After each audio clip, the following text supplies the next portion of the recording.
नमस्कार। Signal engineer Aamir Khan ने कराया था बालासोर का रेल एक्सीडेंट और सीबीआई ने उस पर 300 लोगों की हत्या का मामला दर्ज कर लिया और उसके घर को भी सील कर दिया।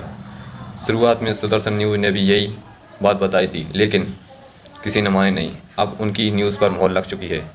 तो मैं आपसे कहना चाहूँगा कि मुसलमान जो कि देश में इतना देशभक्त बनता है, आखिर वही लोग इतने अपराध और इतने जुर्म क्यों करते हैं? मुझे बताइए। धन्यवाद।